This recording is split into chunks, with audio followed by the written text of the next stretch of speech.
Right, only thing is now, Kassad, you have essentially put all the pressure on yourself now, because your take better be fucking flames, mate. Come on. No. The thing is, I'm gonna start slowly. Oh, okay, I see how it is. Okay.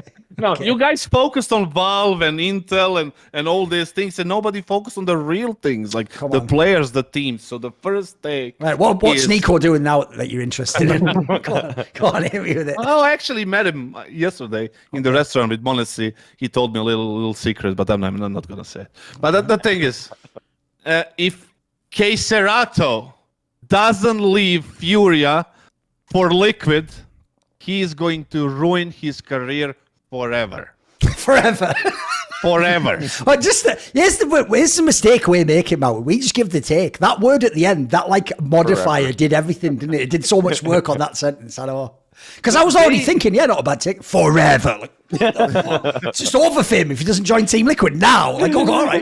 Go on then, hit me with the reasons why. Why does he have to do it? The thing is, like, did you watch their games in the past, 2 months? Oh, they're garbage, mate. They're a really bad team. He's just terrible. If people don't know it, it's almost EG levels. Like, they even lose all the online games as well. It's really mental. It's getting there. They played 15 games. They had 13 best of 3s. 7-6, 7 victories, 6 defeats. They beat NIP and they beat, I believe, Gamer Legion or something, I think. Gamer Legion, yes. And they took a map of Navi and that's it, right? Everything else they lost to some random teams, to whatever, right? The 700k Fallen buyout was supposed to be a big thing, and it didn't pan out. We know why. It's because Art is doing his thing. He's not supposed to be there. The coach is, he needs to change the team himself. He's not doing good by his team right now. There is a lot of problems. Also, the fact that Art called Yanko stupid, but look how that turned out right now. Yeah, there is but they're not even in this hot take. It's KSCERATO who is still playing out of his mind. He had a personal tragedy that kind of decreased his form. He's back at it. He's demolishing teams. He has no business being in that team whatsoever. The perfect team right now, even before I said that, there is no, can be a hot take by itself. There is no tier 1 team west of France. Ever. Like across the Atlantic. There is no tier 1 team. Not a single one. So there is tier 1 players, but not tier 1 team. If he goes to Liquid, instead of right now, who is not supposed to be there, he got his chance. I watched his games. He kind of fell out from, if you land on a different planet and you don't know what the fuck is going on. That's how he is in the server, right? I don't know whose fault is it, but like you land the little pod, and then when you land, Rainwaker walks by, and you go, no signs of life here. Just get back in, head back to Earth. There's nothing to see here. What the fuck is happening? Yeah, the thing is that's how it looks like, right? And right now, imagine this: like he goes in Liquid, right? They get the firepower they need. They need the numbers, constant numbers from KSCERATO. Yes, he's gonna be a little bit of a clash of the role with Neff. Neff will adapt. It has been years since he is becoming a tier 1 player. He knows how to adapt to these things, and they need KSCERATO to close up rounds. They have Patsy, they have Yekindar. Instead of on that IGL role, instead of giving him a proper developed player, the one who knows how to do things when the shit gets tough, who know how to provide numbers, they gave him a rookie who never spoke English, who never went across the Atlantic to play with a team, that's for North American region. Obviously, they're majority from Europe now, but you know what I mean. They have the rookie IGL who has never been an IGL before to work with this. They have a coach Debs, who hasn't been a coach for a while. He was in the IGL role. Being a coach is a completely different dynamic than being an IGL. Different environment, different behavior, different understanding, different responsibilities. Everything is like rookie in their team. They need somebody developed. OC is not a super developed player. He farmed North American teams. He played big events. He had bad games. He had good games, bad tournaments, good tournaments right now. They need KSCERATO. KSCERATO is a fucking rock. Put him in a defensive role in Liquid. Liquid becomes North American, I guess North American region kind of eligibility for the whatever counts. Americas or whatever. Yes, sure. with additional, from Brazil. So it's a solution for them. I don't know how much is his buyout, how many years he has on the contract. I don't give a fuck if I'm Liquid. I'm doing that. I'm sending Rainwaker back to wherever he came from or selling him for whatever. and I'm getting KSCERATO and putting him in that role. Maybe there is a question with the language, but Rainmaker is not a fucking professor of English language, is it? So KSCERATO can learn too. And then we have a powerful Liquid, a team that can be deep in the playoffs, that can win events.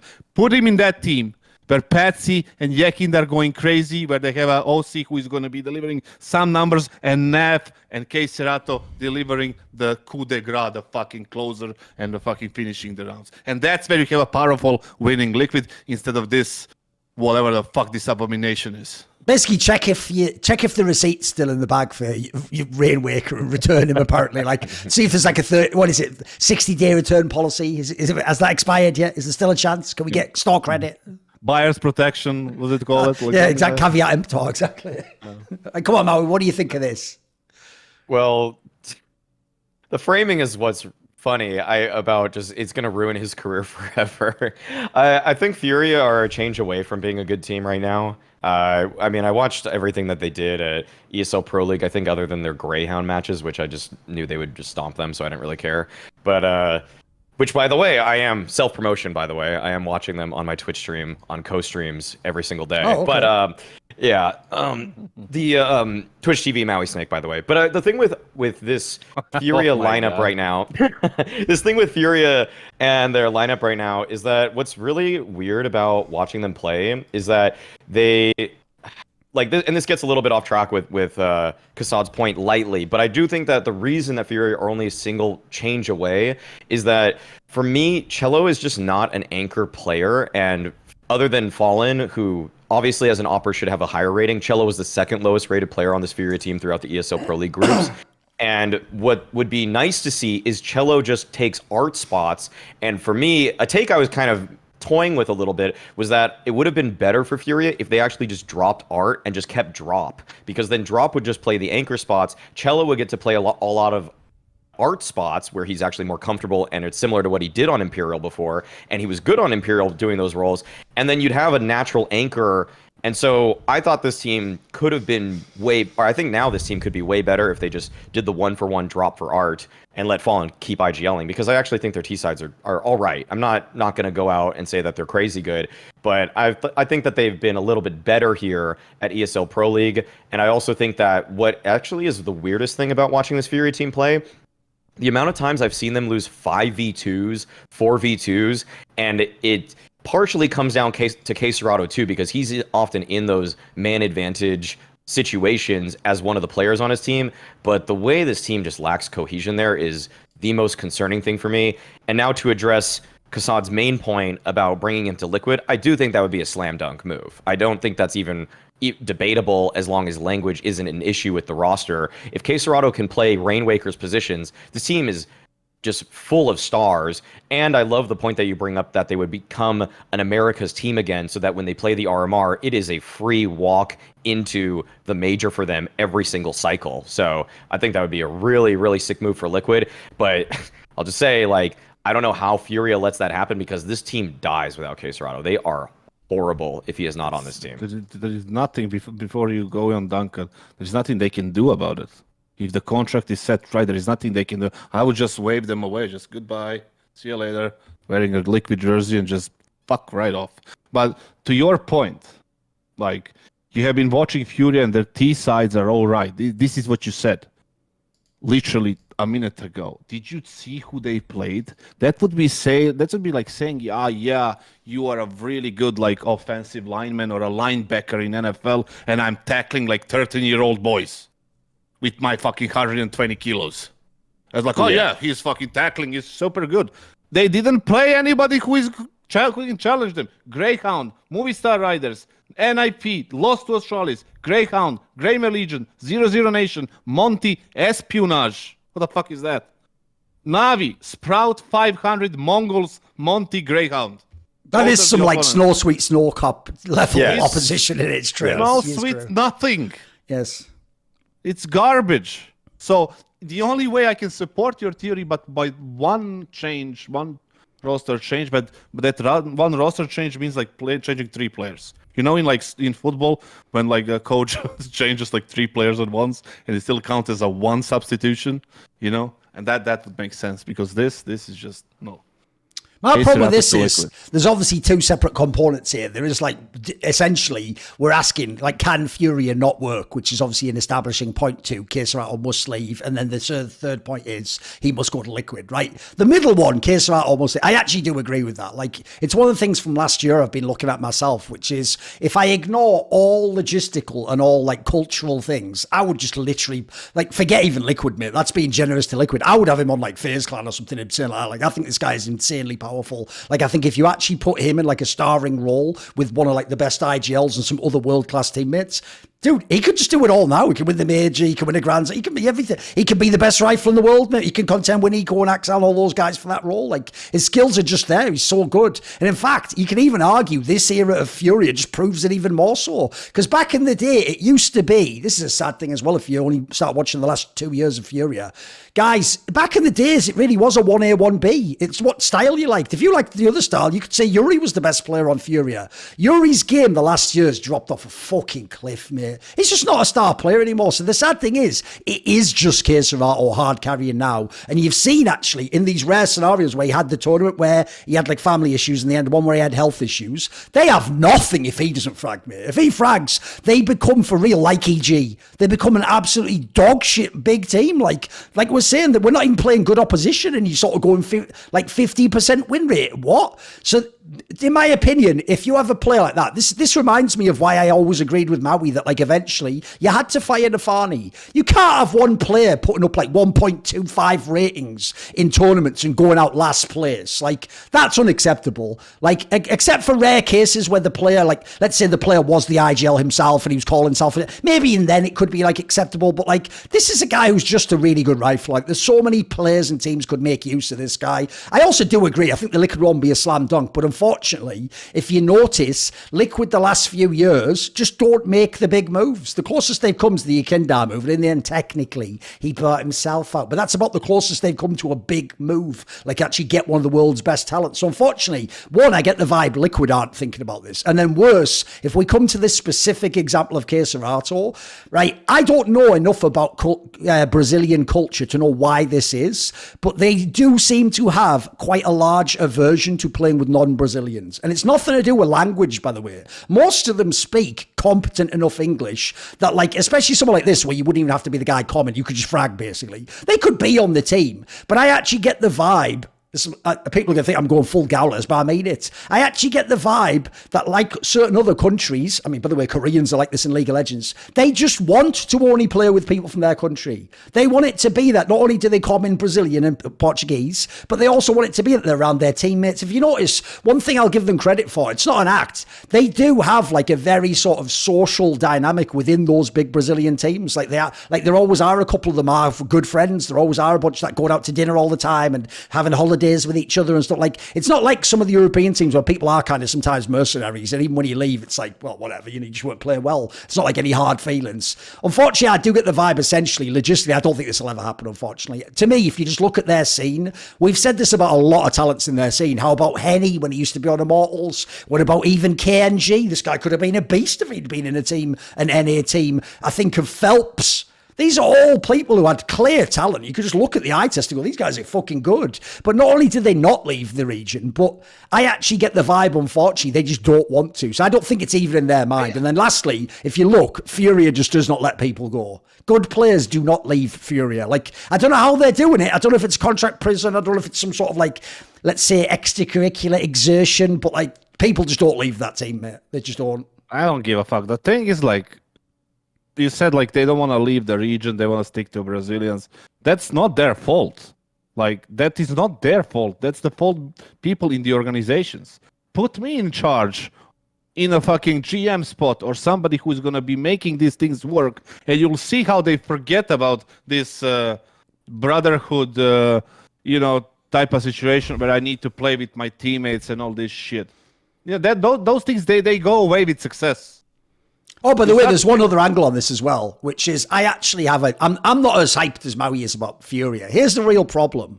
People might know, even though they'll think it goes against the grain. I actually made a video when this lineup was set where I actually predicted they had a chance to be really good and maybe be like top 5 in the world with this lineup. But unfortunately, I was too generous.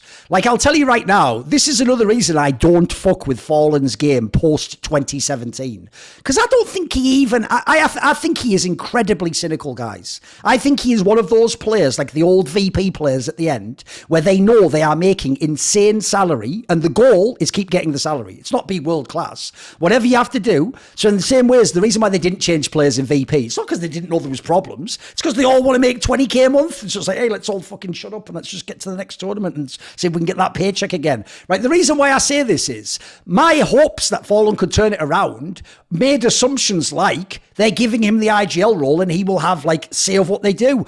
This is the reason I'm saying it's cynical, because it looks to me, this reminds me of Team Liquid, dude. You remember when he joined Team Liquid? Your first assumption was, right, he must be joining to be IGL, and they were like, no, it's going to be Stewie. And then what he did, Fallen, was in Liquid, which I reckon he knew was a bit of a train wreck.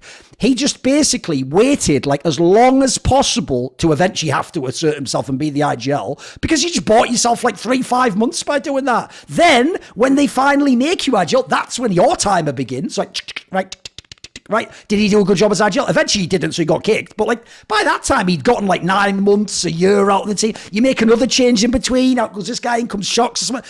You can, if you want to be cynical, you can extend this period. Essentially, your game is get the check. It isn't like have a result in the server. And the reason I bring this up is because the most obvious thing to me about Furia is if you sign Fallen, you're going all in on his vision as IGL. So immediately, he not only takes over as AWPer, IGL, and Gary is working with him. Whereas I've read loads of these interviews with the guys from Furia. It's the opposite, dude. As far as I can tell, Art is still heavily involved. It's like Art, Gary, and some mix of Fallen are deciding things. You look at Art's roles, he clearly hasn't become like some super subservient player. He's taken some of the things he wants in the game. And so to me, it feels like they're like, it's that in English you would say like there's much of nothing. Like they're a little bit of this and that and the other, and I don't even know what the coherent identity is supposed to. So sadly, to wrap it up, all they have is KSCERATO in this team right now. Like even on paper, it looks like a good roster, but none of the others turn up. They don't do anything. Like Fallen is completely neutered in this team. Art is crap, and then like we're saying about Cello, as far as I can tell, they're just giving Cello like the old taco treatment. Like your job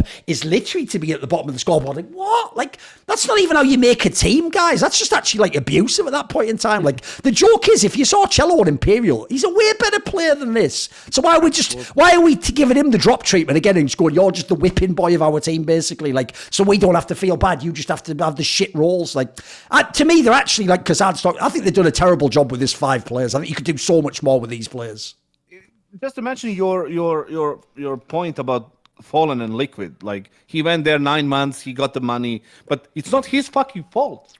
He saw the opportunity, he took it. It's Liquid's fault.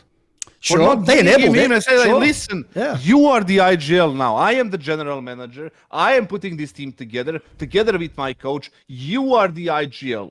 Not Stewie, not Art, not anybody else. You are brought here, paid $700,000 for you to be the IGL, not for you to just like linger around for 4 months until we made the swap, and then you linger another 5 months, and then you get all this 9 months salary, and then you quit, and then you switch to another team, and you get maybe another chance. That's all on organizations, not on the players. Players are gonna look to find the best possible deal to maximize their financial income as much as possible. Nobody's gonna play for free because they know all this money is here. It's the job of the general managers that we don't have to recognize the value of the 700K. Just compare it, 600K for Monacy, 700K for Fallen. Does that make any fucking sense? Fallen is 30 plus. Monacy is a proper gamble. Sure. It's a proper gamble. Monacy could have gone to shit, but it didn't. It was a gamble that paid off massively. They paid the potential. They didn't pay the value. It would be a mistake. I would never done it, but they did it and it works, right? So just to compare those two. And if you're a general manager, dude, you are not getting paid 700. I can get the similar skill AWPer that's Fallen for $50,000. Less. in Europe, in South America, in North America. I mean, obviously, anywhere. Furia should just make a trade. They should just say, if you give us Monacy plus 100k, you can have Fallen. So, It's fair. listen, deal, right? economics, it works. That deal works all day for me, Maui. If you know, It's all the fucking organization, the people that we are not having right now to make because they're not hiring the CS experts. People who understand the value of the player, the age of the player, the longevity of the player, the value that he can bring inside the server, outside the server. They're fucking up. They paid 700k for what? For 50% win rate against tier 3 opposition? Not a single by the way, one other thing to throw rolling. in. The reason why, like, your ultimate point, look, I don't think he really is going to have his career ruined forever if he doesn't join Team Liquid now. But I understand this is a hot take, sure. But one thing I will say I agree with is I'll actually tie it to Maui's point of why he criticised Nafani, which is people have got to stop letting names like Simple, Zebu, Nico make you believe everyone can just be at their 10 out of 10 form for like 7 years straight. Like, we have no idea if KSCERATO can do this for 3 more years. By the way, I've seen the greatest riflers ever, etc. They just have years that are down years and then years that are up years. Like, for all we know, maybe this was the peak of KSCERATO. So just like the Axel example he gave, are you really going to run it out and waste, like, say 2 years of them being amazing on like lineups that can't win, basically? That'll suck. Like, that, you will regret that if that's how it goes. Like, it will be a bomber because, especially because, there's the other thing, once that talent goes, sometimes it never comes back. Like, think of some of the examples we all know, like fucking Kirby and stuff. Like, when your game goes, sometimes you just spend 3 years as like some problem child player. Like, well, can they get the best out of him? What role should he play? Sometimes it never comes back. Like, you can't take it for granted. And right now, by the way, he's cracked out again. Now that he's back actually well again, he's fucking smurfing again. He's still a beast.